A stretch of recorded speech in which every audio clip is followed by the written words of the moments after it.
Recording in progress.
Hello, everyone. Thank you very much for joining. We're super excited to get going with this webinar. It's been in the works for a long time.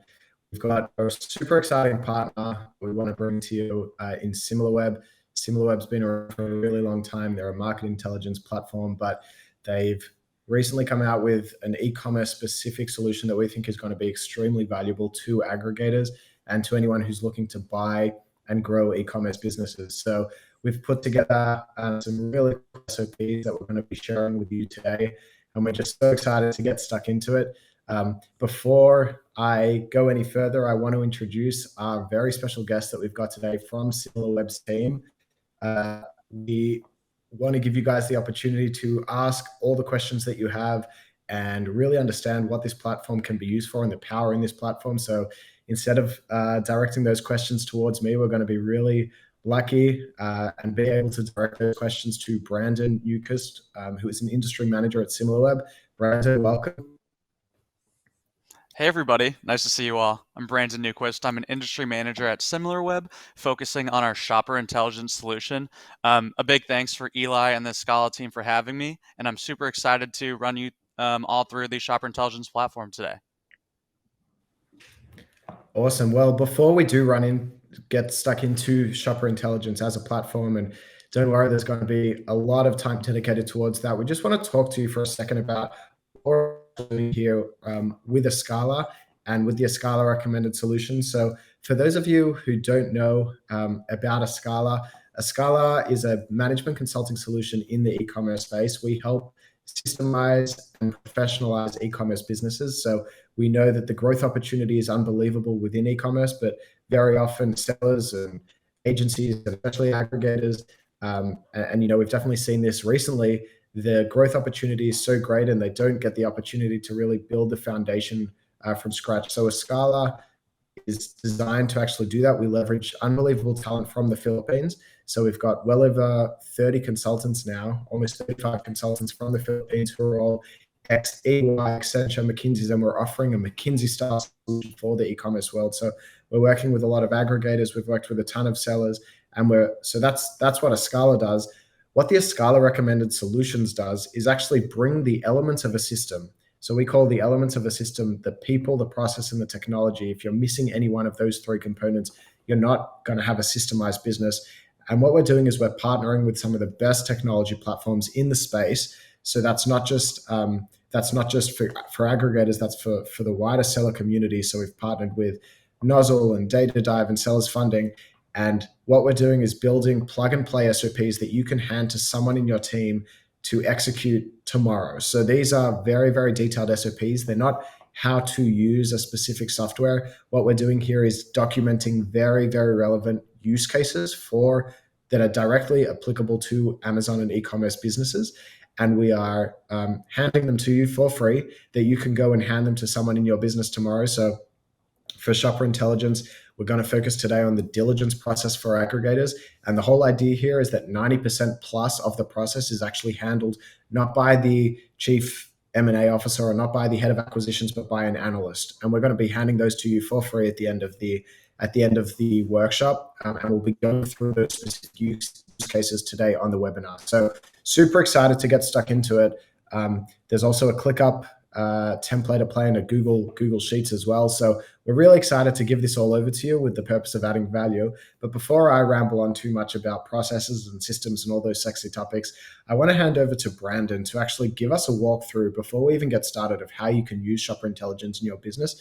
Give us a walkthrough of Similarweb as a whole, shopper intelligence as a platform, and the sheer power of the data there. So Brandon, I'll hand it over to you.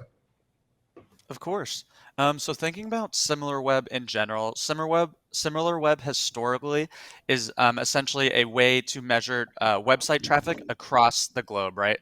So we'd like to think of ourselves as the measuring stick of the entire digital landscape. We measure things like website traffic. We measure things like keyword traffic, social traffic, you name it, across any website almost imaginable.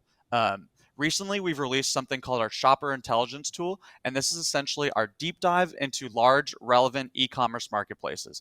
We started with Amazon.com, and have a couple of Amazon domains available. We currently have Amazon.com, Amazon UK, Italy, France, Germany, Canada, etc., and are working on expanding to Walmart, Target, Best Buy, and Chewy.com as well. Um, so essentially, within Shopper Intelligence, we have three different kinds of data. We have what we call sales performance. We have that at both the category, the brand, and the product level. We have keyword data as well. We have that at the brand and the category level too, and we'll be releasing keyword data at the product level shortly. Additionally, we have behavioral metrics, things like loyalty and retention, demographics, etc. Um, and so, based on what I've just told you at a very high level, the differentiators um, from our platform that differentiate us from things like a Jungle Scout or a Helium 10, other kind of market share platforms that rely heavily on scraping data, essentially is we have the brand and the category rollups where the scrapers generally rely on just the product level data. Additionally, we have the behavioral metrics. We have things like loyalty and retention that feature returning customers, returning purchasers, as well as subscribe and save data. That scraping tools like Helium 10 Jungle Scout won't be able to uncover. And we're able to uncover those behavioral metrics by leveraging a unique methodology. The thing that really stands out among our methodology is that we use a contributory network. So we're following the journey of consumers as they travel through Amazon.com. Additionally, we do leverage scraping information to pull things like Amazon's taxonomy, product names, as well as the average listing price. Additionally, we rely on some data partnerships to supplement data sources. And we use first-party relationships with our current clients. They'll share us their actual sales performance data on Amazon, and we use that to calibrate our estimations to ensure that they're in line with what's going on with reality.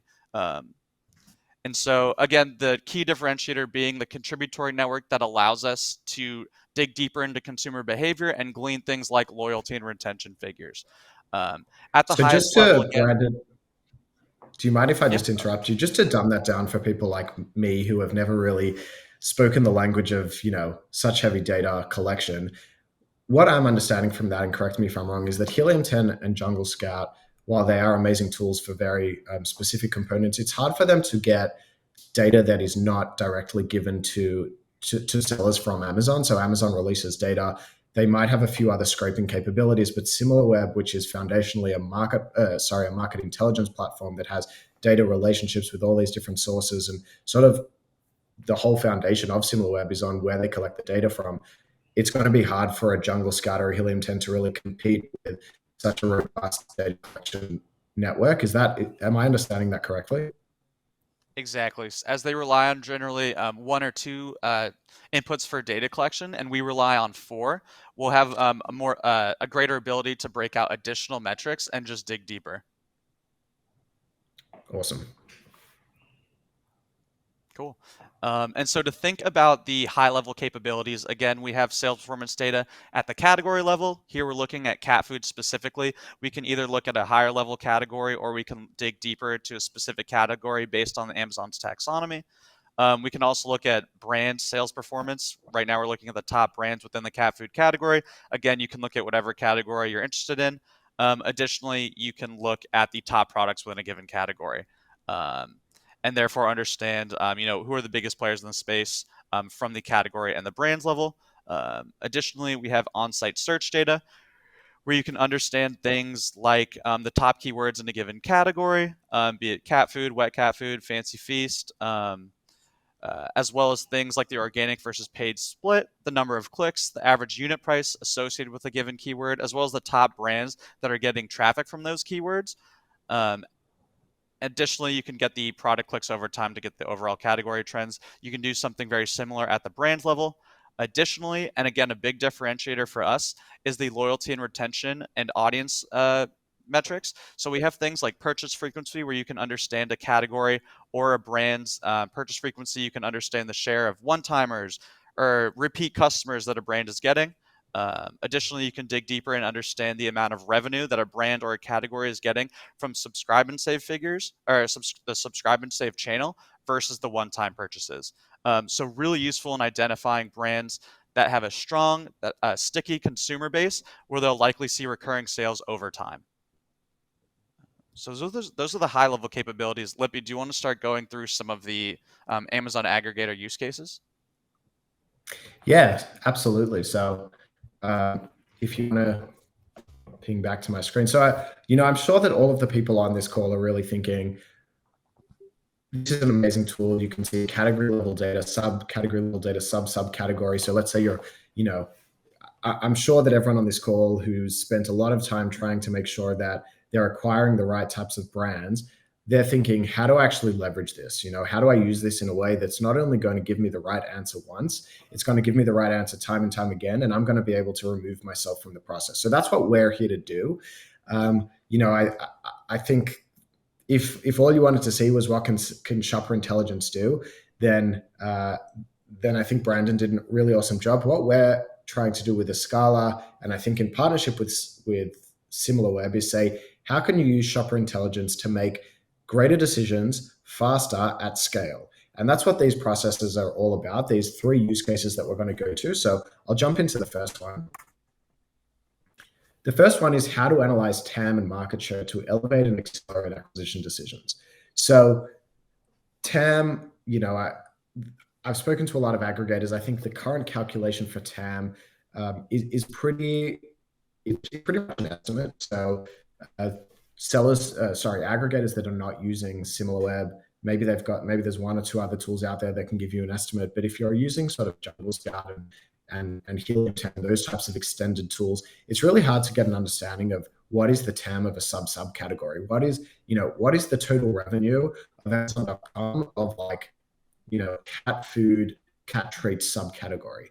And that's a really important thing to understand, because if you've got a brand that, for example, is growing their market share, but the TAM is decreasing, well, you might be able to say, okay, this is a really valuable brand because they're actually growing their market share and they're increasing their percentage of the total addressable market. As soon as that total addressable market flips, which we believe, hopefully it will, because Amazon is a growing business, that brand's growth is going to be even greater. So this is an opportunity to sort of play Moneyball with the different, with sort of the brands you're looking at. So if we dive into it a bit deeper, you can see that this is a process map. Each of these boxes, so the number 1, 2, all the way to 9, is going to have its own separate SOP. And I won't get into the Escala process hierarchy too much, but we always document from the top down. So we document at the high level and then descend deeper and deeper and deeper until we get to the SOPs, which we've documented for you as well. On the left here, we have the swim lanes. Now, the swim lanes are the roles. Who is actually doing this? And what you'll see, which is really important here, is that the business analyst level, which, we can talk about this at a later date, but I personally believe that this can come from anywhere in the world. And we've seen that work with a bunch of aggregators that we've placed business analysts from the Philippines in their businesses. So we have the business analyst doing 8 out of the 9 steps. And then the head of acquisitions or the head of M&A or, the chief acquisitions officer, whatever it's called in your specific aggregator, is actually focusing on a really small percentage of the process. They're just summarizing the TAM and market share analysis for the investment committee. So they're collating the data, they're approving the data, they're saying this is an accurate representation of the brands, and I'm going to go and present this to the investment committee, or however your actual aggregator works. So what is the process? And we'll be jumping between here so that you can see how it would actually look on the platform versus how it actually looks on the process map. So first, we're going to examine each subcategory's TAM and analyze the trailing 12 months trends. So let's say we've got a brand that we're looking at, and they've got 5 different products. It's a standard Amazon private label business. They've got 5 different products, and they each play in the dog wet food subcategory. So there's dog supplies, dog food, wet. That is the subcategory. So we want to examine the total addressable market for that subcategory. They might also have a product in dog treats. They don't only have wet dog food; they might also have it in dog treats. So we want to examine each of the subcategories TAMs, and we can do that with a click of a button. So Brandon, I don't know if you've got that up and if we can just split the screens or if you can just show Brandon's screen. But let's say I just wanted to look at the total addressable market for wet dog food. So what you can see here is you can type it in, and basically at a glance of at a click of a button, you've got the revenue, you've got the units sold. You can analyze that as a single figure, which is what we've currently got. You can also do a year-on-year analysis, which generally gives us some pretty cool insights where we can see, okay, this brand, this subcategory, it actually decreased for the first half of the last 12 months, but then it actually increased. So we can see all of these different things. And if you just jump back into my screen, you'll see that the next thing that we want to do in the process map, once we've looked at that subcategory, is compare the subcategory's performance against its parent category.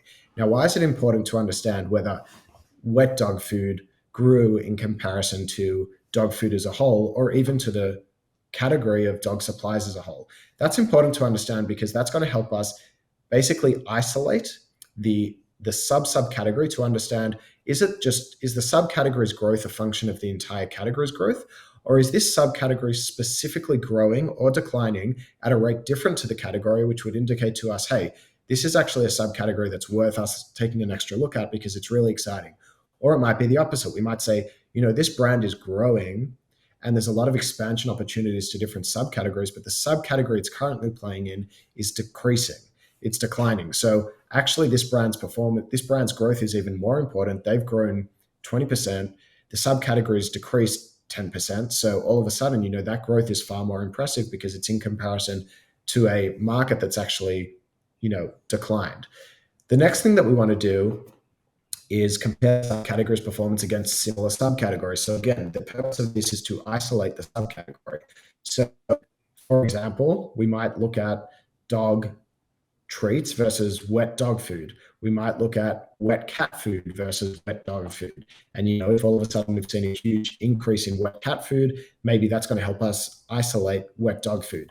We might look at wet dog food versus dry dog food. What we're trying to do is isolate the data as much as possible, basically create controls. So if we were running an experiment, we would always want to have the control group and the experiment group. That's exactly what we're trying to do, is isolate the data as much as possible to understand, is this a function of the macro category, or is there actually something to be seen here? Then we want to compare the subcategory's performance versus the brand over the trailing 12 months. That's the really important part, where we say, okay, we saw the brand's sales decline by 30% in October of last year. What does that look like against the entire category? And you might have a case where a brand went out of stock because they weren't able to buy the necessary amount of inventory that you as an aggregator would easily be able to buy. So you might say, okay, if they wouldn't have gone out of stock, how can we correct for that when we're putting together our assessments? Because we wouldn't have gone out of stock. So how can we correct for that and say, maybe we'll just take the growth of the total subcategory and then just normalize that data. So it's helping you sort of understand. It's now what you're doing is isolating the brand from the subcategory and saying, did the market share grow? Did the market share decrease? And that's what we do in number 5, is determine the brand's market share as a percentage of the subcategory. So is the market share increasing? Is it decreasing? The next thing that we want to do is identify the key competitors within the subcategory. And Brandon, I might ask you to sort of show us, what is the way that we would actually identify these key competitors? And there's a bunch of really cool ways. One way is that, at the view of the subcategory, you can basically see the other really successful brands. But then another way that you could do that, and if we could just see Brandon's screen for a second. Another really cool way, so that's, the classic way to see who are the key players in this subcategory that I'm looking at. But then another really cool way to do it is by actually diving into the cross-shopping feature, where what we can see is, of the customers that are looking at my brand, what other brands are those customers looking at? So we can see, and this is data that you would just never be able to see on another type of platform, is like, of the, we can basically see there, and the ones that are closer to navy means that there's greater overlap. Of my customers who are looking at my brand, what other brands are they also looking at before they check out? And Brandon, feel free to jump in and add anything at this point, because that's new information that I've brought up. But that's a really powerful component of shopper intelligence that I saw that and I was like, wow, that's really cool. And that they get that by having access to data that is not scrapable from Amazon. So, you can't plug into an Amazon API and see that. They don't release that type of data. So I thought that was super cool.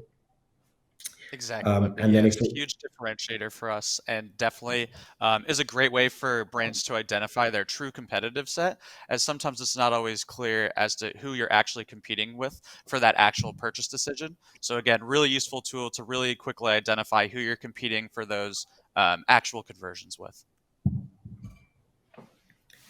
Exactly right. So then once we've identified those competitors, what we want to do next, and if we jump just back into my screen to the process map, what we want to do next, we're up to step 7, is analyze the market share and trailing 12 months performance of the key competitors. So we've identified the key competitors.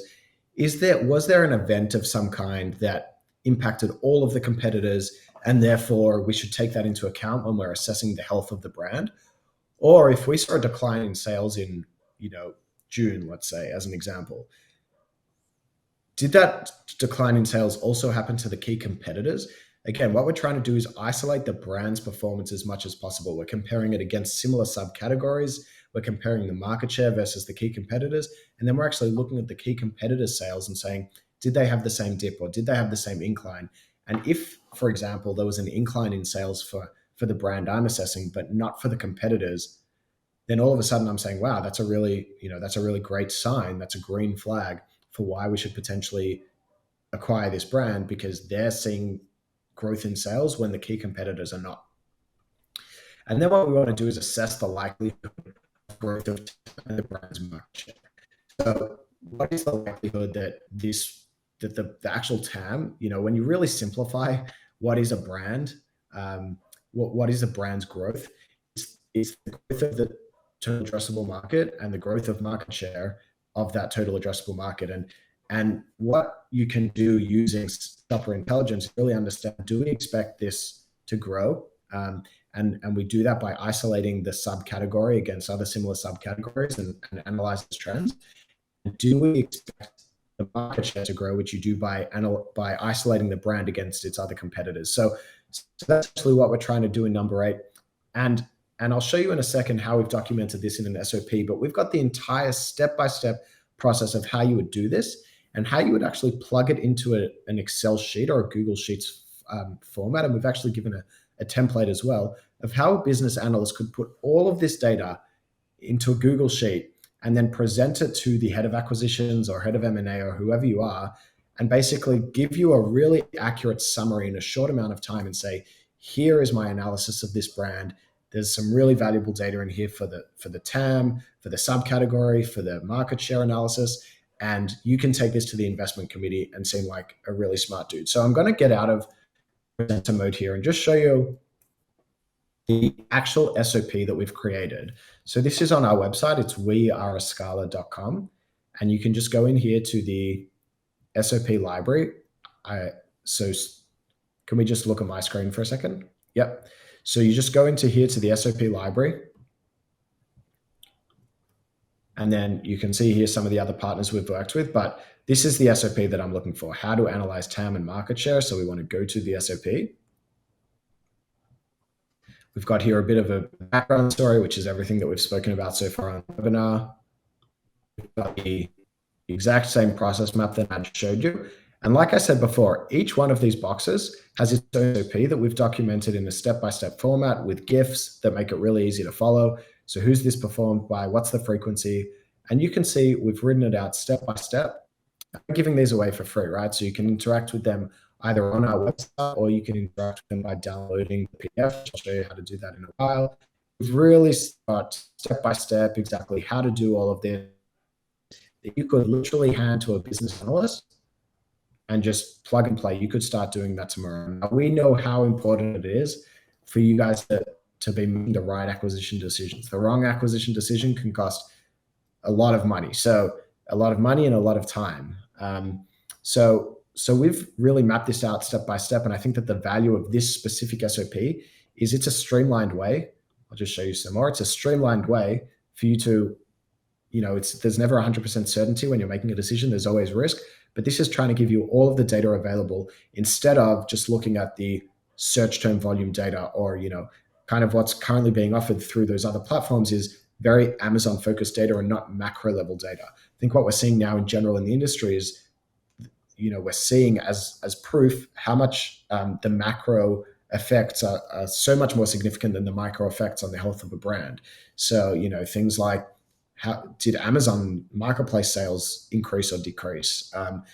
Going a bit deeper, did the actual category sales increase or decrease? So those types of things are really so impactful, and you're never going to have full control over the macro influences of your business. But as best as there currently is, and there's really powerful data in there. And then hopefully this SOP allows you to actually implement this at a really scalable level without too much time from the key people. So you've got also here the TAM market share analysis template, which you can download our free Google Sheets template that we've created. You could give this to our Multiply Me team tomorrow. I'm not going to go ahead and talk too much about Multiply Me, but you could essentially reach out to us, say, hey, I want to find this person. And we could go and search for that person in the Philippines and onboard them into your team. So if you want to learn more about that, reach out to me afterwards. But we've essentially got people from the Philippines, and we would search for these types of people from the Philippines who could execute on this exact thing. And then you've also got the PDF version. So just by inputting a few sort of details, you can download this as a PDF, interact with it offline, and most importantly, chop and change, because you need to customize this for your business. So that's we're going to go today in terms of that SOP. But there's two other use cases that we want to talk about today. And feel free, Brandon, to interject at any point. But there's two other really important use cases that we want to dive into. We won't dive into them at that level of depth. But the next one that we're going to talk about is how to enrich acquisition decisions by analyzing brand loyalty and retention.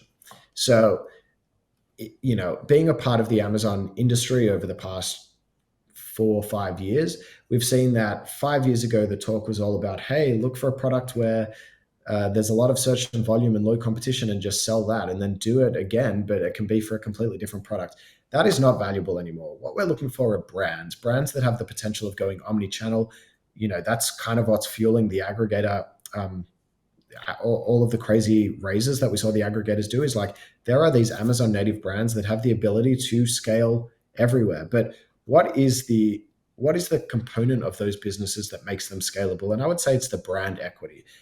All of the talk these days is becoming a brand. Don't be an Amazon seller. Become, be a brand owner who happens to sell on Amazon. And I think what's an important step for aggregators is understanding, is this a brand that has true brand loyalty and that, customers want to shop at time and time again, even across different products, not just single product repurchases, but they buy a specific product from a brand and then they want to go and buy another product from that brand that, maybe is in a different subcategory or something like that. So what we're trying to do in this specific use case is understand, what is this brand?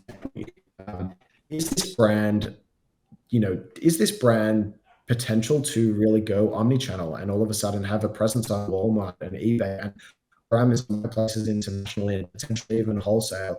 Is there a seed here that we can grow into like a huge tree that is decade enduring? And whether that's the goal of a lot of the aggregators, and Similarweb can sort of help you understand, does this brand have proper brand equity? So the first thing that we're going to want to do is analyze the subcategories of loyalty and retention performance. So, Brandon, I'd love if you could pull up sort of how you would actually look at a loyalty and retention per subcategory. So let's take maybe wet dog food, and if we could just pull up Brandon's screen.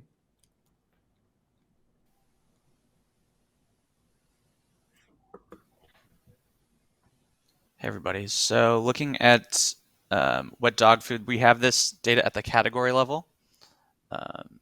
Lippy, do you want to walk them through, or do you want me to? Yeah, sure. So we're understanding at a category level what percentage of this subcategory are unique customers versus the loyalists, which means 2 to 4 transactions, versus fanatics. And we've got this at a brand level, which is, to my knowledge, not something that we can see anywhere else.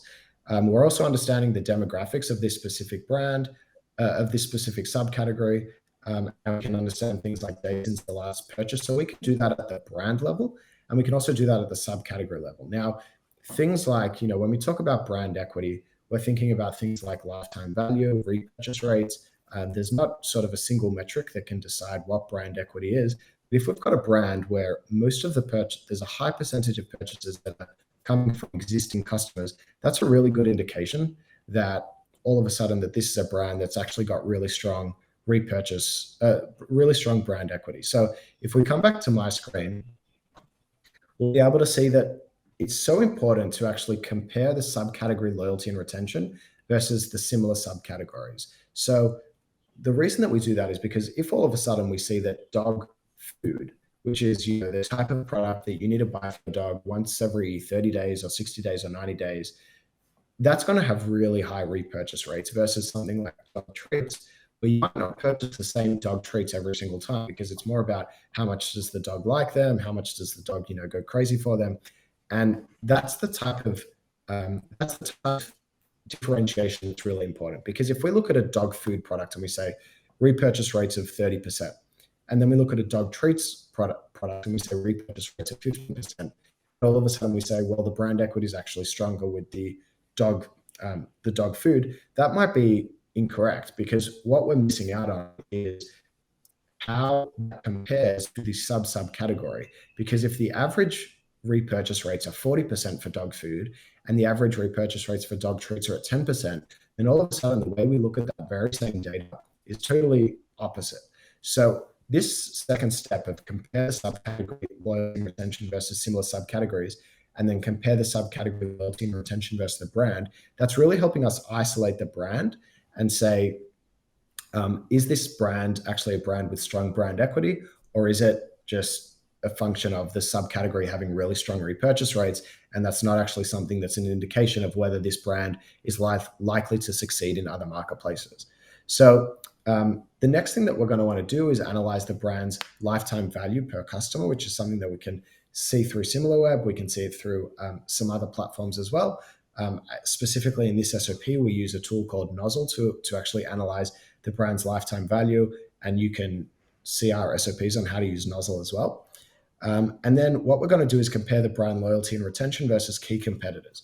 So the same way that we identified the key competitors in the first SOP, we're going to identify those same key competitors and understand the loyalty and retention of those brands. So what we're doing is we're comparing the loyalty and retention versus the subcategory, the loyalty and retention versus our key competitors, and using that as an indication of whether this is a brand or whether this is just an accumulation of products that happens to be successful on Amazon because there's high search term volumes, but it's unlikely to be successful anywhere else.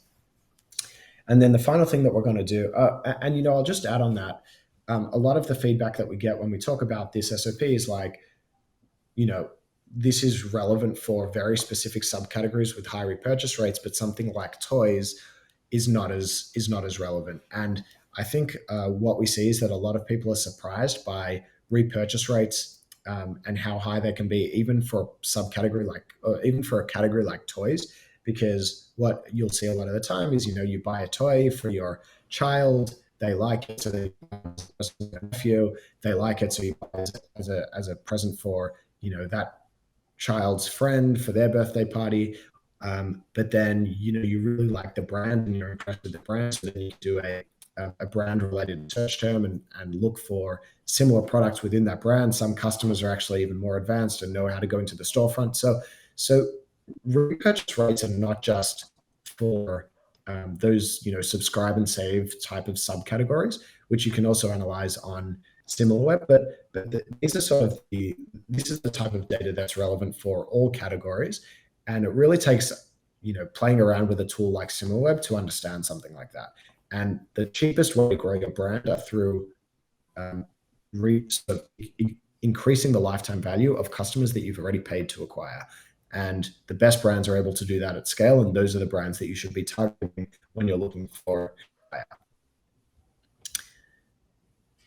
And then again, it's really just the final step is the head of acquisitions is going to come and summarize that for the investment committees. We've got all this documented inside of our platform, so feel free to go and actually play around with this SOP. We're not going to go to that level of depth, but exactly the same as the first one I showed you, we've got the downloadable SOP and the Google Sheets template. So The final one, and then we're going to hand it over to for some questions from the audience. The final sort of use case that we're going to show you for using shopper intelligence to really make very smart acquisition decisions is how to identify potential expansion opportunities to additional channels and marketplaces. Now, this is, I would say, the game changer for Similarweb. I've never seen anything even remotely close to this, because even those Amazon native tools, it's really hard to understand, is this going to be effective? I think some of them might have Walmart capabilities, but it's really hard to understand, is this going to be effective? If I buy this Amazon.com native brand, it does not have any presence outside of Amazon.com, or maybe it has a Shopify store that does 3%, 3% of their total sales. If I buy this brand, is there actually an opportunity for me to grow it to Amazon Canada, or to Amazon Mexico, or to Walmart, or to eBay, or to Chewy's, or to Target? So this, I would say, is the real game changer for shopper intelligence. And when I saw it, I was like, wow, we need to document SOPs here. And Brandon, I'll definitely be able to you to show some of this if possible. What we want to do is, again, find the data that we can use as a control. So Amazon.com is the best data for us to be able to use as a control, because it's the most mature, developed marketplace. So step number one is to establish the TAM and brand market share on Amazon USA as a baseline. Then we're going to analyze TAM and trailing 12-month trends of additional marketplaces and channels. So Brandon, if I'm able to hand it over to you, I don't know if you're able to do that. But what we're going to see is that we can analyze all of the data that we actually used for analyzing TAM and TTM. We're going to be able to do that on other marketplaces. So Brandon, I'll just hand it over to you to maybe give an example of that. Exactly. So in the same way we were able to analyze top brands or top subcategory growth in the Amazon.com platform and Shopper Intelligence, we can do that for Walmart, Chewy, Best Buy, or Target. Right now I'm looking at the overall grocery category, but from this view, we can also see the top brands in the space.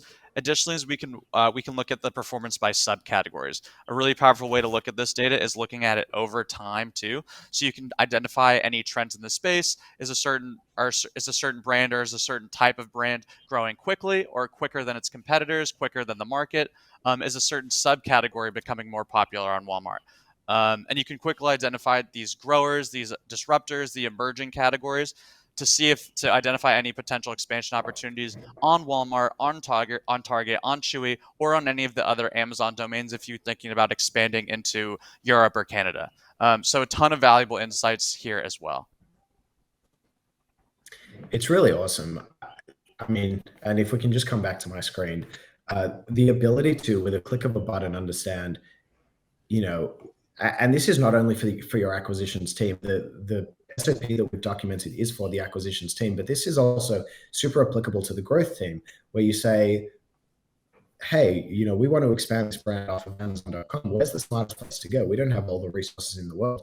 Where should we be investing our time? Is it Walmart, or is it Target, or is it Amazon Canada? And that's what this SOP sort of tries to do from the acquisition to diligence component.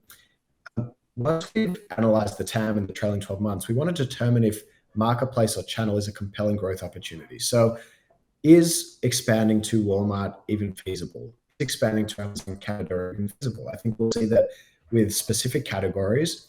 Amazon Canada is almost as large as Amazon.com.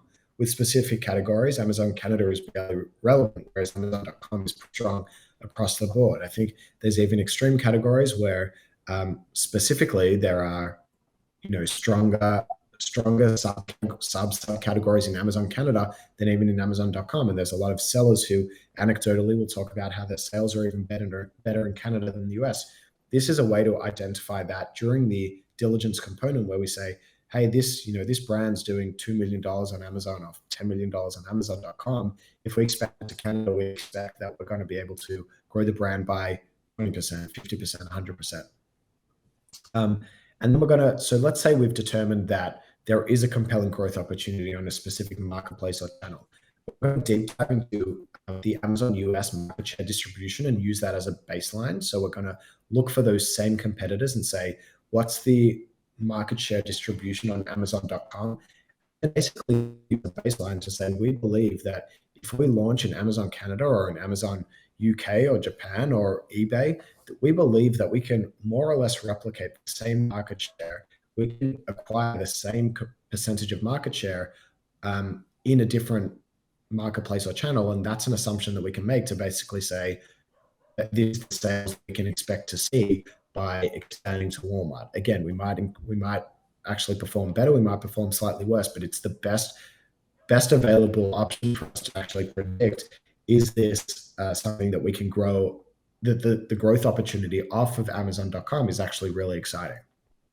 Um, so we're going to benchmark the market share distribution of other marketplaces and channels against Amazon US. And then essentially what we're trying to do is assess the potential upside of entering new marketplaces versus the resources that we're going to need to actually allocate to this growth opportunity. And then the final thing, again, is to summarize the growth opportunity for the investment committee. Like I said before, the SOP, you can get it from here.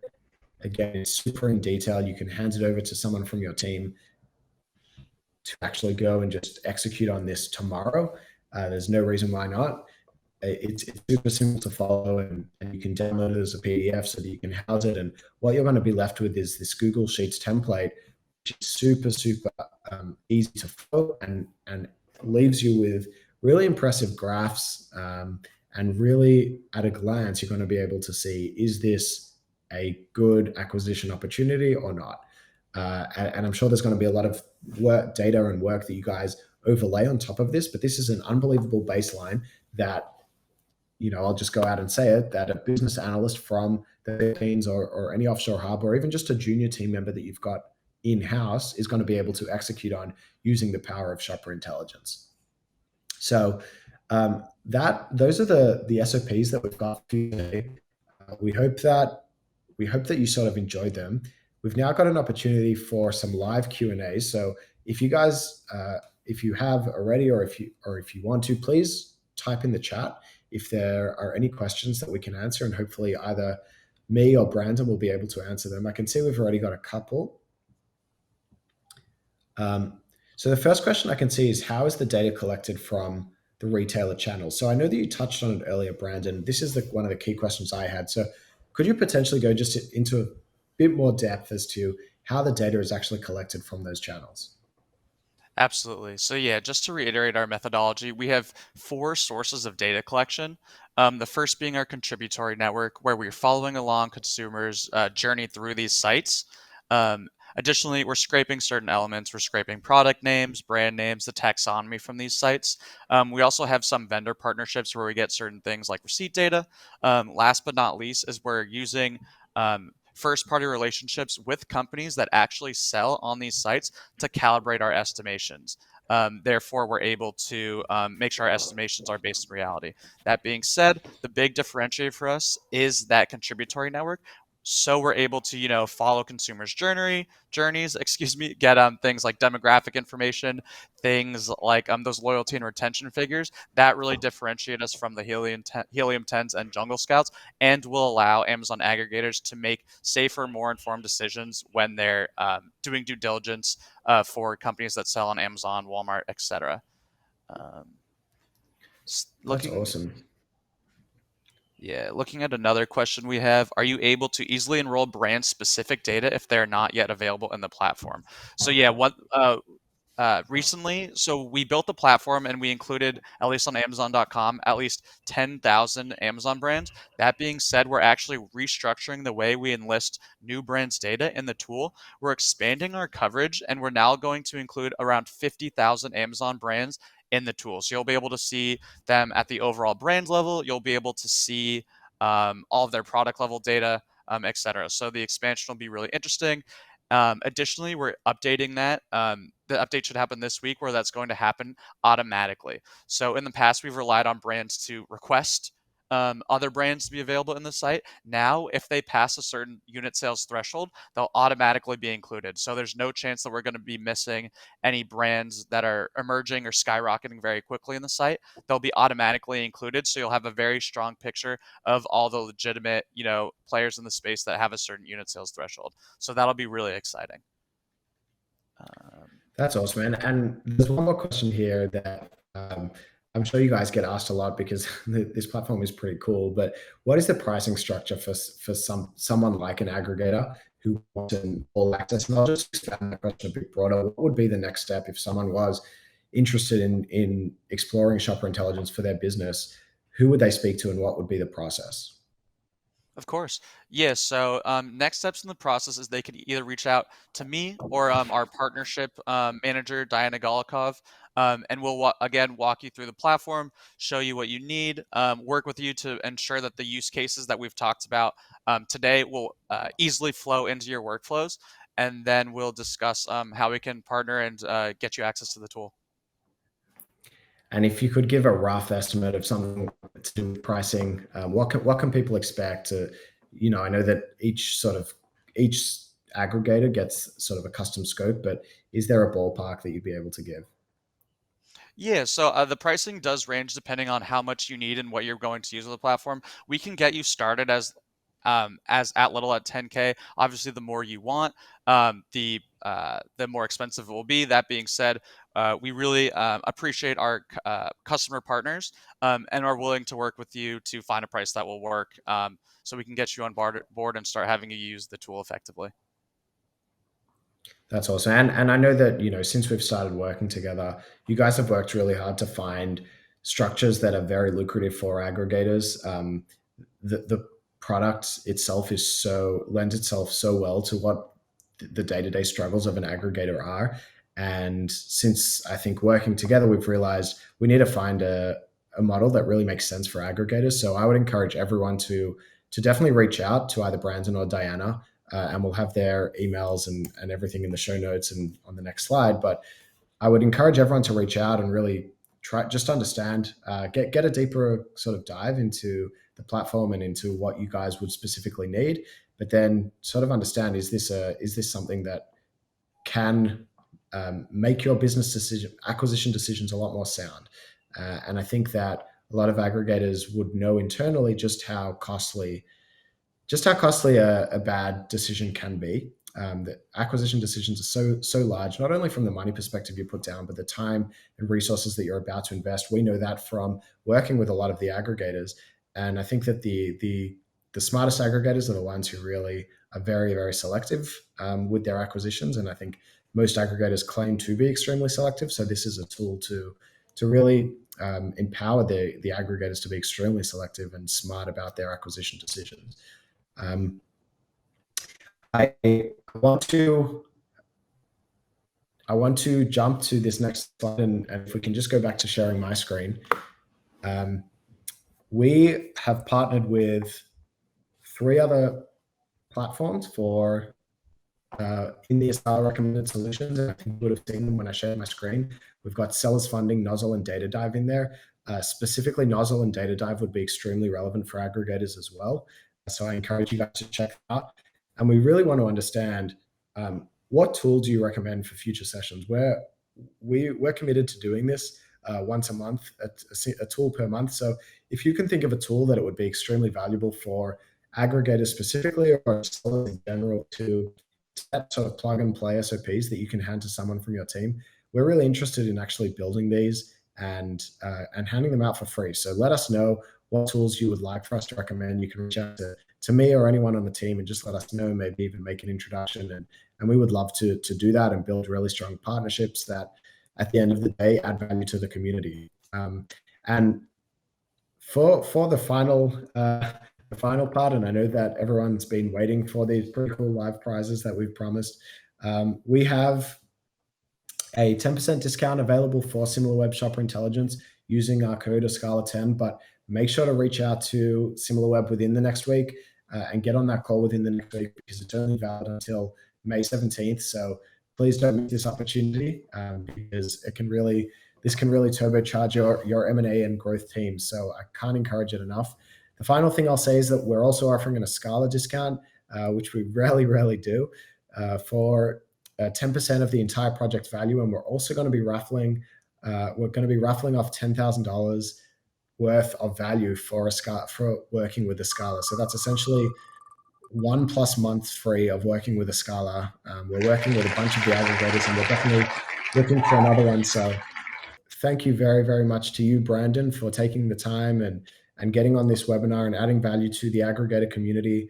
The aggregators have gone through or one specifically has gone through a pretty tough week last week, and hopefully it's only up from here for all of the aggregators. We know that it's a challenging space, and there's been a lot of challenges at a macro level on the space. So everyone who's banding together and adding value to the aggregators, and hopefully, I'm very vocal on LinkedIn in saying that a strong aggregator space is amazing for the entire industry. So thank you for joining and looking to add value, and hopefully we can get you back on a webinar pretty soon because this was awesome. So thank you for joining, and thank you to everyone in the audience for joining. I can't see you guys, but I've heard that we've got a pretty strong crowd out there. So this will be available as well on socials. I'm not sure which ones, but pretty soon. So hopefully you can share this with your networks, and yeah, hopefully we can just go from strength to strength and continue to bring the best solutions to the aggregator community and to the Amazon community at large. So thank you all, and have a good night or good day wherever you are in the world. Bye, everybody. Thank you very much.